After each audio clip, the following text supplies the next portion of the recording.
Hi, everybody. This is Dr. Gregory, and this is Accounting ACC614 Accounting Research. I wanted to go over for this class what the faculty expectations are so that you're aware of what you need to do in order to get the maximum points in your work. Now, this is a very fast 4-week course. There's going to be required readings in the course materials. So I want you to review your class resources for each week. I may be adding additional readings and or videos on the assignments to help you out. And be sure to access Gleim for your quizzes. You'll get a separate announcement for that. So each week is going to have 2 discussions and participation responses required, a case project, which will be 3 to 5 pages long, sometimes longer, and a Gleim quiz or simulation. Here is a list of the course deliverables broken out by each of the weeks.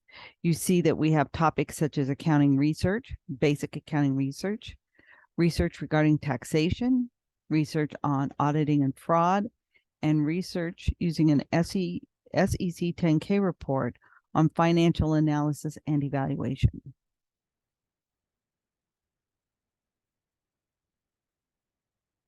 So here's my faculty expectations as far as late policy. I have 3 late policies in this class because we have different things that are due. Now, for your assignments, all the assignments are due 11:59 p.m. Arizona time. So make sure that you are in the correct, if you are outside of the Arizona time zone, that you are cognizant of that. For each day that you are late, you could have an assessment of up to 10% deduction each day. So if you know you're going to be late because of work, schedule priorities, contact me prior to the due date for the extension and a revised submission date. You're going to have to provide that to me.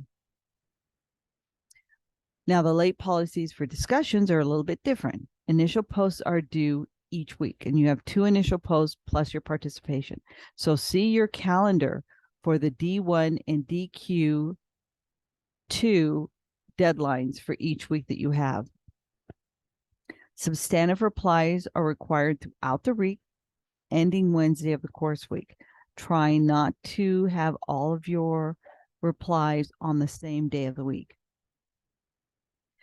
Once we've closed the class week, I do not accept any further discussions, and the system will cut off any responses that you attempt to post after the Wednesday due date.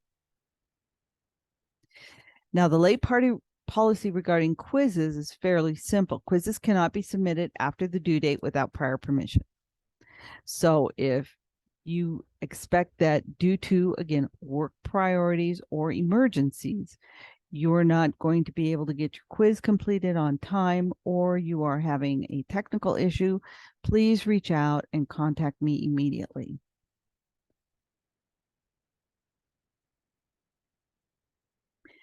Now let's talk a little bit more about discussions, and then we'll talk a little bit about participation. Your initial discussion has to be posted by that due date for your DQ1 and your DQ2 each week. There is usually a minimum word count, but ignore the minimum word count and ensure that your discussion is complete and that you have articulated your discussion very well, because the only thing I can assess is your understanding based on how well you discuss the discussion, how well you provide examples, and how well you write it to me. So don't copy and paste substantial parts of your discussion. All that shows me is you know how to copy and paste. Instead, I want you to take the discussion and paraphrase it. And if you don't understand what that term means, you can reach out to me and I'll have a conversation with you about it, or you can reach out to your writing center and discuss what it means to paraphrase the work of authors. A good way to demonstrate that you understand the concept is to provide an example or an illustration which demonstrates that understanding of the concept. You need to use at the graduate level good academic writing skills, complete sentences, good grammar, and punctuation throughout. And in your initial discussion, you have a minimum of 2 citations. One may be your reading, but one must be from an academic or professional resource. Here is the list of acceptable sources, and I will hold you to this.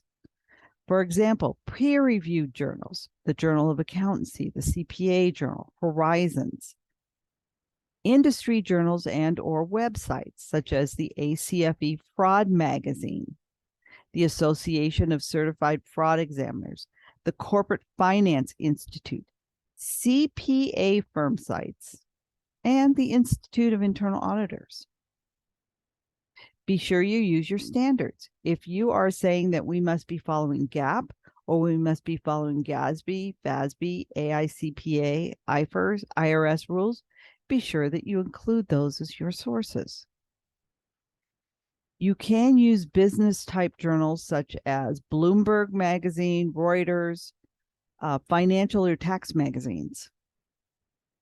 What I do want to strive and stress to you is that you cannot use open sources or non-academic resources. And some of those include, but not exclusive to, Wikipedia, Investopedia, Technopedia, Motley Fool, My Accounting Coach, or any tutorial sites.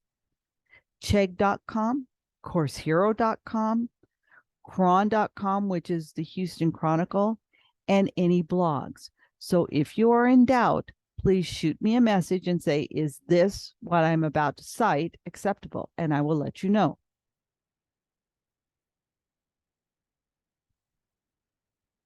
In your participation, you want to strive for substantive posts. It's fairly easy to do a substantive post. Now, most are going to be a minimum of 150 words or 2 or more paragraphs. Remember, you need to be complete and thorough in your discussion. So as you're reading one of your classmates' discussions, identify a specific thought or a concept and respond to it by expanding or extending that thought with additional literature on top of what they have provided. You can respectfully disagree with their position, but provide support. Be sure that you stay on topic. Make sure that you're responding to something of theirs and not just blasting off a response that really has nothing to do with it. Just saying, good job, I really like your post, you had a really great post, you seem to really understand your work, is not acceptable. Sure, you can use that to start off a discussion, but that is not the bulk of the discussion. You must have a minimum of 1 citation from that acceptable list only. And I'll show it again. These are your acceptable sources for both initial discussions and your responses. As normal, graduate students must have 3 substantive posts posted on at least 3 different days. So don't assume that if you just post 3 responses that all 3 are going to be substantive. I would suggest you post a minimum of 5 posts during the week so that I can be sure that you are posting substantive posts. And here on the left-hand side is the grading that you will have. You have 20 points, 15 points, 10 points, 5 points, or 0 points.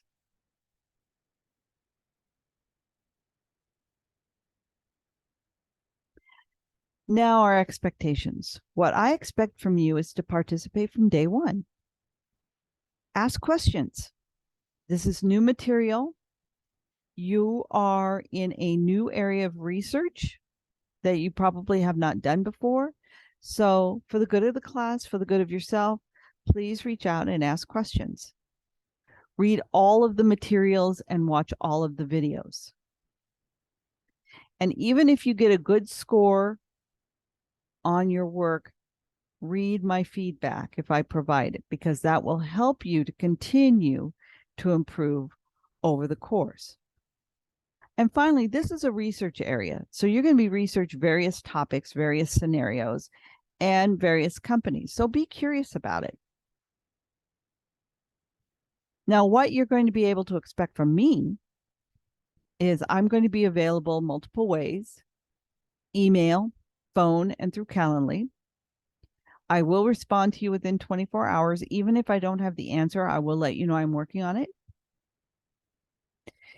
All of your work will be graded within 1 week, but it's usually about 3 days that I will get your grading out to you so you have feedback.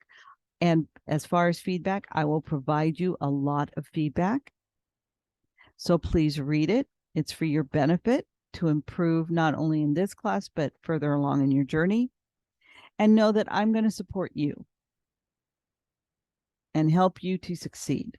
So if we work together as partners, we should have no problem succeeding. Have a great first week.